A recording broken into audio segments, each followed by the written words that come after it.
साखर उद्योगासाठी केंद्राकडे 600 कोटींची मागणी. मराठवाड्यात कापसाला प्रतिकूल हवामानाचा फटका. उसाला जास्त दर देण्याचा सरकारचा प्रयत्न, सहकार मंत्र्यांची ग्वाही. मराठवाड्यात बहरणार स्ट्रॉबेरी आणि ज्वारी, गहू, हरभऱ्याच्या बीजोत्पादनासाठी कृषी विद्यापीठाचा पुढाकार. नमस्कार, आता पाहूया सविस्तर वृत्त. साखर कारखान्यांची आर्थिक परिस्थिती सुधारण्याबरोबर शेतकऱ्यांना जास्त दर देण्यासाठी राज्यातील सहकारी कारखान्यांना केंद्र सरकारनं 600 कोटी रुपयांचं बिनव्याजी कर्ज द्यावं अशी मागणी मुख्यमंत्री पृथ्वीराज चव्हाण यांनी पंतप्रधान डॉक्टर मनमोहन सिंग यांच्याकडे केली आहे. त्याचबरोबर 50 लाख टन साखरेचा बफर स्टॉक करण्याची केंद्राकडे परवानगी मागण्यात आली आहे. मुंबईसह राज्यातील काही प्रश्नांवर मुख्यमंत्री चव्हाण आणि उपमुख्यमंत्री अजित पवार यांनी पंतप्रधानांची दिल्लीत भेट घेऊन साखर कारखान्यांच्या समस्यांवर मार्ग काढण्याबाबत निवेदन दिलं. प्रतिकूल हवामान, अवेळी पडणारा पाऊस आणि अन्नद्रव्यांची कमतरता यामुळे मराठवाड्यातील औरंगाबाद, जालना आणि बीड या जिल्ह्यात सुमारे 5 लाख हेक्टरवर असलेला कापूस अडचणीत सापडला आहे. दुष्काळानंतर आर्थिक स्थिती सावरण्याच्या प्रयत्नात असलेल्या शेतकऱ्यांसमोर पुन्हा कर्जफेडीचं मोठं आव्हान उभं आहे. या तीनही जिल्ह्यात अलीकडच्या काळात कापूस लागवड वाढू लागली आहे. राज्यात कॉटन सिटी अशी नवी ओळखही औरंगाबाद जिल्ह्याला मिळू लागली असतानाच दुष्काळानंतर बहरलेली कपाशी लाल्या नावानं ओळखल्या जाणाऱ्या या पीक विकृतीच्या नव्या संकटात सापडली आहे.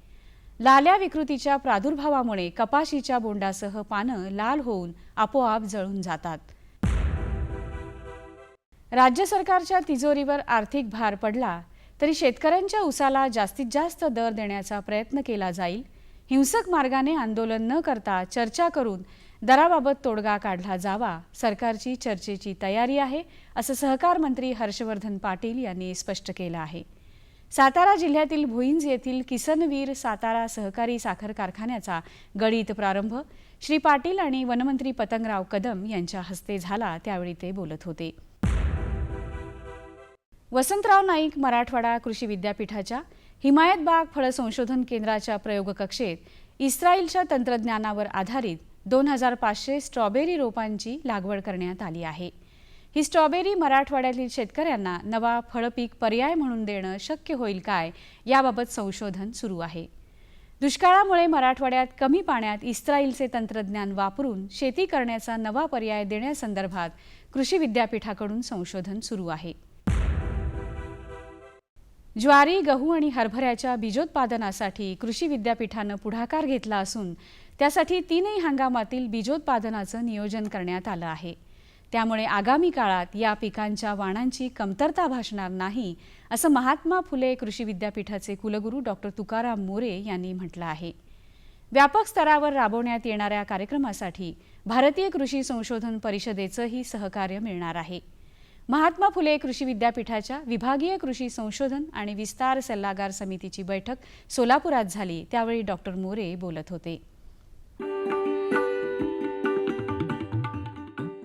तुरी पिकास फुलोरा आणि शेंगा भरण्याच्या अवस्थेत घाटे अळीचा प्रादुर्भाव होतो.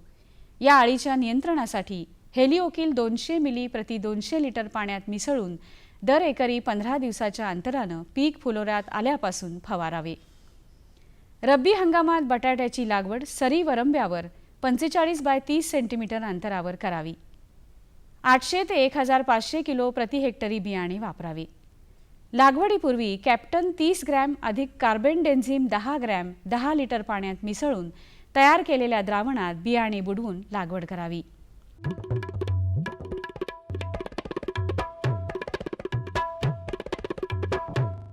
आता बघूया सातारा कृषी उत्पन्न बाजार समितीचे काही बाजारभाव प्रति क्विंटलचे. आले कमाल रुपये 5500, किमान रुपये 2500. बटाटा कमाल 2200, किमान 1600. दुधी भोपळा कमाल 1200, किमान 1000. फ्लावर कमाल 2200, किमान 1500. गाजर कमाल 2000, किमान 1500. काकडी कमाल 1500, किमान 1000. कारले कमाल 1500, किमान 1000. आणि लसूण कमाल रुपये 7500 आणि किमान रुपये 4000. कृषी बाजारभाव विषयक अधिक माहितीसाठी www.agmarknet.nic.in किंवा www.msamb.com या संकेतस्थळाला भेट द्या.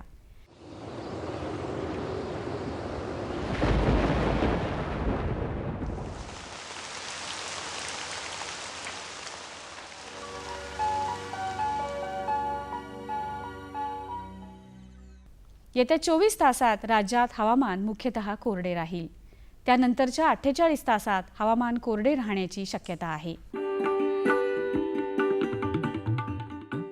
राज्यातील काही प्रमुख शहरांचे तापमान अंश सेल्सिअसमध्ये पुढीलप्रमाणे: मुंबई कमाल 33 अंश सेल्सिअस, किमान 21 अंश सेल्सिअस. पुणे कमाल 28, किमान 17. नागपूर कमाल 29, किमान 15.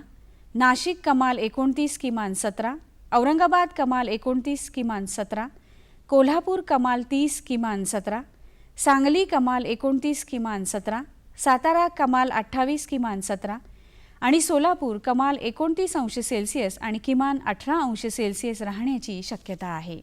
हवामानविषयक अधिक माहितीसाठी भारतीय हवामान विभागाच्या www.imd.gov.in या संकेतस्थळाला भेट द्या. या होत्या आजच्या कृषी वार्ता.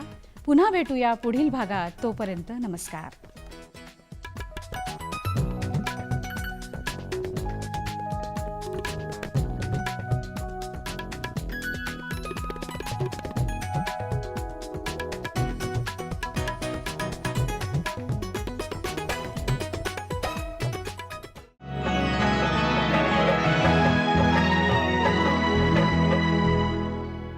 हे घे, आणखी सांग.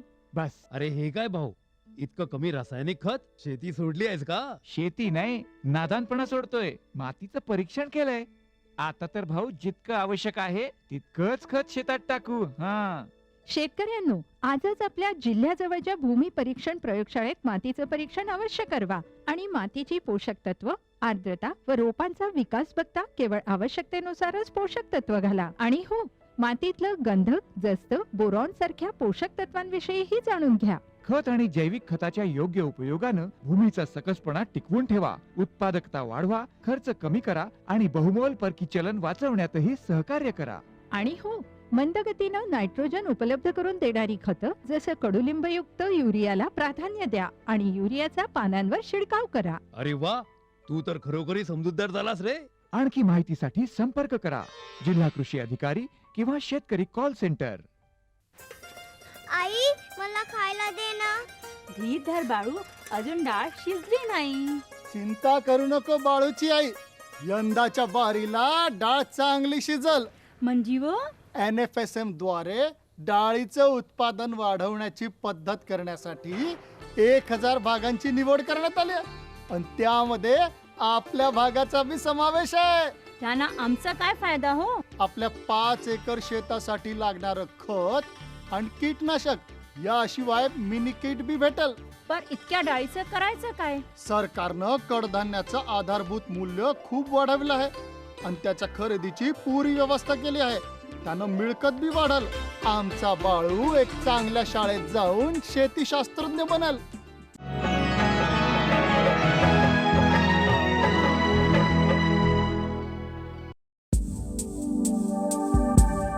पाणी म्हणजे जीवन आहे. म्हणूनच सर्व प्राणीमात्र, जीवजंतू, झाडेवेली या सगळ्यांसाठी पाण्याचं महत्त्व अनन्यसाधारण आहे. पण हे पाणी पुरेशा प्रमाणात मिळालं तर पाण्याच्या मुबलकतेला अर्थ आहे. बऱ्याचदा या पाण्याचा अतिरेक होणं किंवा अजिबात नसणं या दोन्हीही गोष्टी जीवन जगण्यास मारक ठरू शकतात. अतिवृष्टी, पूर येणं, ढगफुटी, चक्रीवादळ यामुळे तयार होणारं पाण्याचं रौद्र रूप टाळता न येणारं आहे. पण याउलट दुष्काळ म्हणजे पाणी अजिबात नसणं या पाण्याच्या परिस्थितीला बदलून मुबलक पाणी अशी परिस्थिती निर्माण करण्यात मानवाला 100% यश मिळालं आहे. आणि यातूनच साकारलं आहे सातारा जिल्ह्याच्या माण तालुक्यातील गोंदवले बुद्रुक या गावचं हे पाणीदार चित्र. गणपतीच्या आगमनापासून ते सलग 10 दिवस पाऊस पडल्यामुळं 107 ते 107 सगळे बंधारे हे भरून वाहत आहेत. एका बंधाऱ्याच्या आसपास साधारण एक 8 ते 9 विहिरींना फायदा झालेला आहे. सगळ्या विहिरी रिचार्ज झालेल्या आहेत आणि 5 ते 6 विहिरी ह्या बोर हे सुद्धा पूर्णपणे आता रिचार्ज होऊन वाहू लागलेले आहेत. सगळे बंधारे प्रथमच भरल्यामुळं माण तालुक्यामध्ये आनंदाचं वातावरण सध्या निर्माण झालेलं आहे. कृषी विभाग रब्बी ज्वारीच्या कार्यक्रमातून वैरण विकासाचा कार्यक्रम हा 21 गावामध्ये या बंधाऱ्याच्या जवळच्या क्षेत्रामध्येच राबवणार आहे की जेणेकरून भविष्यामध्ये या पाण्याची 2-3 पाने ज्वारीच्या पिकाला दिल्यानंतर वैरणीची आणि त्याचप्रमाणे ज्वारीचं उत्पादन मोठ्या प्रमाणात मान तालुक्यामध्ये घ्यायला या बंधाऱ्याचा विशेष करून फायदा होणार आहे. प्रथम टप्प्यातले हे 107 बंधारे पूर्ण झाल्यानंतर आता दुसऱ्या टप्प्यातील बंधाऱ्याच्या कामाला सुरुवात होणार आहे. प्रत्येक बंधाऱ्यामध्ये जवळजवळ 500 ते 600 मीटर असा पाणीसाठा झालेला आहे. खूप वर्षापासून गोंदवले बुद्रुक हा भाग दुष्काळग्रस्त असल्यानं टँकरद्वारे पाणी येत असे. सर्व विहिरी ओस पडलेल्या, जनावरांना चारा मिळत नसे, कमी पाण्यात होणारी शेतीच केली जायची.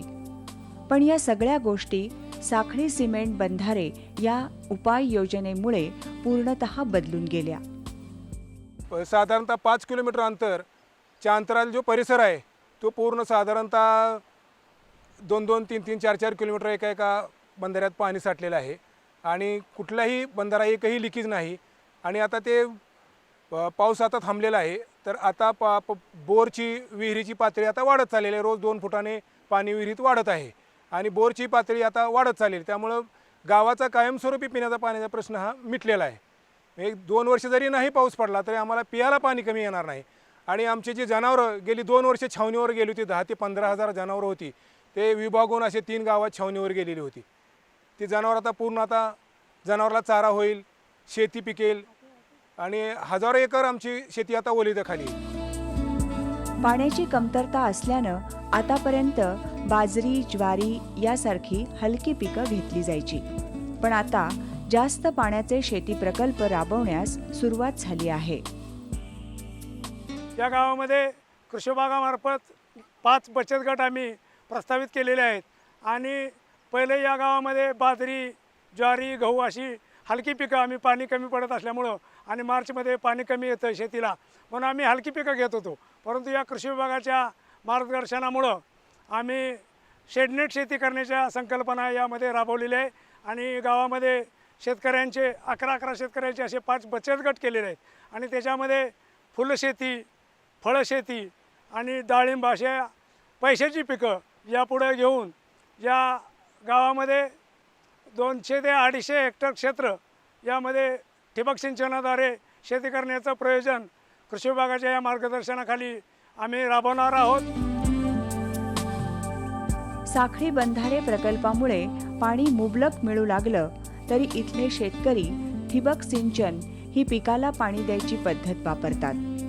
त्यामुळं आवश्यक तेवढाच पाण्याचा जपून वापर केला जातो आणि पाण्याचं नियोजन करणं शक्य होतं. बंधारे नव्हते त्यावेळेस आमची परिस्थिती अशी होती की ह्या तालुक्यात टँकरनं पाणी आणि जनावराला छावण्या अशा पद्धतीचं ह्या तालुक्यामध्ये अवस्था होती आणि लोकांना हाताला काम नव्हतं. त्या निमित्तानं दुष्काळी कामं बी त्यांनी ह्या तालुक्यामध्ये उभी केली आणि आता पाणी झाल्यामुळं ह्या शेतकऱ्यांना आता शेती बीती चांगल्या पद्धतीची पिकल. वड्यात बंधाऱ्यातलं पाणी साठल्यामुळं विहिरींना पर्क्युलेशन होईल. पर्क्युलेशन झाल्यामुळे विहिरीत पाणी येईल. लोकांच्या ज्वाऱ्या म्हणा, गहू म्हणा, पुन्हा ऊस म्हणा लागणे अशा पद्धतीच्या लोकांच्या शेतकऱ्याच्या होतेल्या शेतकरी सुखी समाधानी होतेली. भौगोलिक रचनेनुसार माण तालुक्यात पाऊस कमी पडतो, पण त्याच्या आसपासच्या भागात व्यवस्थित पाऊस झाल्यानं ते पावसाचं पाणी माण तालुक्यातील वाहणाऱ्या ओढ्यातून वाहून जात असे. याच ओढ्यावर बंधारा बांधण्याच्या अभिनव कल्पनेमुळे येत्या 2 वर्षांसाठी तरी शेतीबरोबरच पिण्याच्या पाण्याचा प्रश्न सुटला आहे असा सर्व नागरिकांचा विश्वास आहे. साखळी पद्धतीचे बंधारे म्हणजे पाठीमागच्या बंधाऱ्याचं पाणी पूर्ण झाल्यानंतर ते पाणी जिथं संपतंय तिथं दुसरा बंधारा घेतलेला आहे. अशा प्रकारे एकूण 6 बंधारे या गावामध्ये पूर्ण केलेले आहेत. 6 बंधारे पूर्ण करत असताना जवळजवळ ह्या गावातलं एकूण 5 किलोमीटर जो नदीचं क्षेत्र आहे, वड्या क्षेत्र, ते सर्व आता पाण्याने फुल झालेलं आहे, पूर्ण भरलेलं आहे. तर या 5 किलोमीटर एरियामध्ये जवळजवळ 300 ते 400 एकर क्षेत्र हे याला लाभ मिळणार आहे. याच्यामध्ये जे 70 ते 80 विहिरी आहेत या सर्व रिचार्ज झालेल्या आहेत. त्याच्यामध्ये आता पाण्याची पातळी वाढत आहे आणि त्याच्यामुळे हे जे या एरियातले शेतकरी आहेत त्या सर्वांचा याच्यामुळे लाभ होत आहे.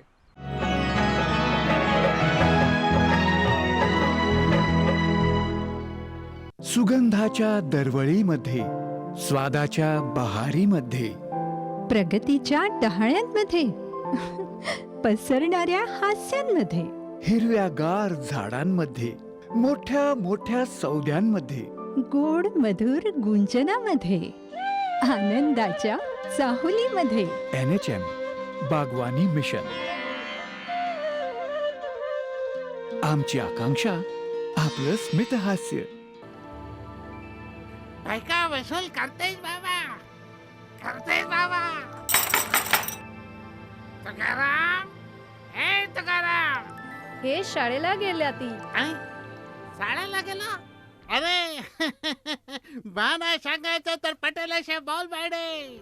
वहिलाला म्या शाळेलाच गेलतो, म्हणजे फॉर्म स्कूलला. जिथं शेतकऱ्यांना पिकांचा उपज वाढवायच्या सर्व गोष्टी शिकवल्या जातात. जसं मातीच्या पोतानुसार कोणती खतं योग्य आहेत, कोणती बियाणं आणि गरजेनुसार कोणती कीटकनाशकं उत्तम आहेत. खर्च बेताचा, लाभ मोलाचा. हे धर लाला, तुझं कर्ज फिटलंय.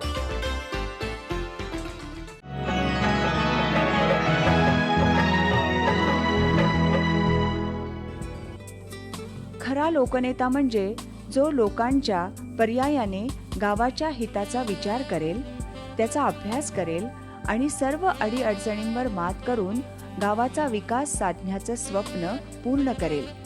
अशा विचारांनी आमदार जयकुमार गोरे यांनी जेवढ्या वेगानं पाऊस पडतो तेवढ्याच वेगानं वाहून जाणाऱ्या पाण्याला अडवून माण तालुक्याचा कायापालट करण्याचं यशवंतरावजी चव्हाण यांचं स्वप्न पूर्ण केलं. किमान या भागामध्ये खूप कमी पाऊस पडतो आणि पडलेला पाऊस एवढ्या वेगानं पडतो तेवढ्याच वेगानं ओढ्या नाल्यानं वाहतो आणि या तालुक्याच्या बाहेर जातो. त्यावेळी आम्ही मुख्यमंत्र्यांच्याकडे एक कल्पना आम्ही मांडली. या तालुक्याचा आमदार म्हणून आम्ही अधिकारी सगळ्यांनी बसून एक प्रस्ताव तयार केला आणि या भागामध्ये हे सगळे पाणी अडवायचं असेल तर साखळी सिमेंट बंधारे बांधण्याची संकल्पना आम्ही मांडली आणि त्यासाठी खूप अभ्यास करून त्याच्या साईड बघितल्या, त्याचा अभ्यास केला आणि साईड निवडून आम्ही काम चालू केलं. 10 कोटी रुपये पायलट प्रोजेक्ट म्हणून साखळी सिमेंट बंधाऱ्याचा प्रस्ताव या तालुक्यासाठी मंजूर केला आणि काम चालू झालं. मिनवाईल दुष्काळ पडला आणि 150 कोटी रुपये 15 तालुक्यांना गेले. पण याची निर्मिती, याची सुरुवात या मान तालुक्यामधून झाली आणि याचा प्रस्ताव आम्ही सादर करत असताना ज्या ज्या गोष्टी या बंधाऱ्याच्या करण्यासाठी आवश्यक होत्या. पूर्वी सिमेंट बंधारा हा दगडी बंधारा असायचा, त्यामुळे गळती मोठी असायची. तो संकल्पना आम्ही बदलली आणि याला कॉन्क्रीट बंधारा केला, त्यासाठी स्टीलचा वापर केला आणि ज्या साईड आम्ही अडवल्या त्या साईडमध्ये पाणी साठण्याची जी क्षमता होती, जे ओढे नाले बाजूनं मातीने यांनी बुजलेले होते, ते ओढे नाले वाइंडिंग करून त्याची खोलीकरण करून या ठिकाणी मोठा पाणीसाठा निर्माण करावा असा पहिल्यापासून आम्ही व्यवस्थित अभ्यास करून प्लॅनिंग केलं, अधिकाऱ्यांनी प्लॅनिंग केलं आणि त्याचा रिझल्ट आपल्यासमोर दिसतो. आपल्याला सगळ्यांना माहिती आहे हा तसा जिल्हा यशवंतराव चव्हाणांचा जिल्हा आहे आणि या यशवंतराव चव्हाणांच्या जिल्ह्यामध्ये मान खटाव तालुका कायम मागं राहिला. असं याची खंत कृष्णाकाठमध्ये यशवंतराव चव्हाणांसुद्धा राहिली की मी दुष्काळी मान खटावच्या पट्ट्यासाठी काही करू शकलो नाही. आणि तेव्हापासून आजपर्यंत ही मान खटावची जनता या दुष्काळी भागासाठी कोणतरी येईल, कोणतरी आम्हाला काहीतरी देईल या भावनेनं कायम बघत राहिली. परंतु तेव्हापासून काही घडलं नाही. आज आपल्यासमोर घडते. विकासाचं कोणतंही काम पूर्ण होण्यास कोणा एकाचे प्रयत्न नेहमीच तोकडे पडतात. त्यासाठी जास्तीत जास्त लोकनेत्यांचा सहभाग आवश्यक असतो. गोंदवले बुद्रुकचा हा साखळी सिमेंट बंधारे प्रकल्प अशा अनेक लोकनेत्यांच्या मार्गदर्शन आणि सक्रिय सहभागामुळे यशस्वी झाला आहे. गेल्या 2 वर्षामध्ये ह्या दुष्काळाला सामोरं असताना पशुधन वाचलं पाहिजे, लोकांना पाणी चांगल्या पद्धतीने मिळालं पाहिजे. त्यासाठी विहिरीत पाणी न टाकता त्याच्यामध्ये या सिंटेक्स टाक्या संपूर्ण या मतदारसंघामध्ये किंवा महाराष्ट्रामध्ये जिथं जिथं पाण्याचा प्रश्न येतील त्यामध्ये सुद्धा त्यांनी भूमिका घेतली. बंधारे छोटे छोटे असले तरी भविष्यामध्ये याच्यामध्ये आज पाणी साठा पाहिल्यानंतर ह्या दुष्काळी भागातल्या लोकांचे अश्रू पाहिले. मागच्या महिन्यामध्ये पृथ्वीराज बाबांनी या मुख्यमंत्र्यांनी दौरा केला आणि त्या दौऱ्यामध्ये खऱ्या अर्थाने या भागातील महिला असतील त्यांना जे आनंदाश्रू या ठिकाणी त्यांचे निर्माण झाले ते खऱ्या अर्थानं आम्हाला एक समाधान वाटतं.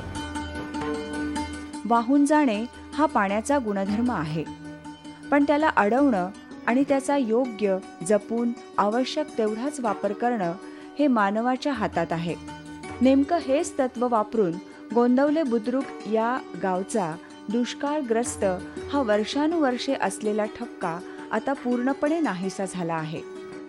हा जवळपास 1.5 वर्षामध्ये दोन्ही तालुक्यामध्ये 213 बंधारे याच्या विशेष निधीमधून आम्ही पूर्ण केलेला आहे. त्याचा परिणाम आज आता एकदम हा वालिवाच्या पावसामध्ये पडलेला पावसातून लगेच दिसू लागले. आपले पूर्णपणे टँकर आणि छावणी बंद झाले. हे 10 ते 15 लाखामध्ये प्रत्येक बंधाऱ्याचं काम पूर्ण झालेलं आहे. त्यासोबतच त्याच्या वायडनिंग डिपनिंग पण केलेलं आहे. त्याच्यामध्ये सर्व लोकांनी सहकार्य केले. त्याच्यामध्ये गाव पातळीवर काम सुरू असताना स्थानिक लोकप्रतिनिधीपासून सर्व लोक उभे राहून ते क्वालिटी काम करायला मदत केली. त्याच्यामुळे आज आपण प्रत्यक्ष बघताय हा मानकाठामध्ये बोटिंग करण्यासारखं परिस्थिती निर्माण झालेली आहे आणि अजूनही भरपूर काम होणे बाकी आहे. प्यायला पाणी नाही, विहिरी आटलेल्या, जनावरांना चारा नाही, सर्वत्र रखरखाट असा हा माण तालुका. पण या सर्व परिस्थितीचा अभ्यास करून त्यावर उपाय योजण्यासाठी घेतलेला योग्य निर्णय, त्याला शासनाकडून मिळालेलं अर्थसहाय्य, लोकनेत्यांचा सक्रिय सहभाग, त्याला मिळालेली ग्रामस्थांची साथ आणि सर्वात महत्त्वाचं म्हणजे शासनाचं पाठबळ, या सर्वांच्या जोरावर एखाद्या दुष्काळग्रस्त भागाचा कायापालट होऊन तिथं नंदनवन फुलवण्यासारखी अशक्य गोष्टही शक्य होते हे सिद्ध करून दाखवलं आहे गोंदवले बुद्रुक या गावानं. आणि त्यामुळंच इथल्या रहिवाशांचे दुःखाश्रू आता आनंदाश्रू झाले आहेत. अशा प्रकारे इतरही दुष्काळग्रस्त भागातील लोकनेत्यांनी शासनाच्या मदतीनं जर त्या भागाचा कायापालट केला तर गावागावांच्या विकासातून देशाचा आर्थिक विकास, ही देशाला प्रगतीपथावर नेणारी प्रक्रिया नक्की पूर्ण होईल, यात शंका नाही.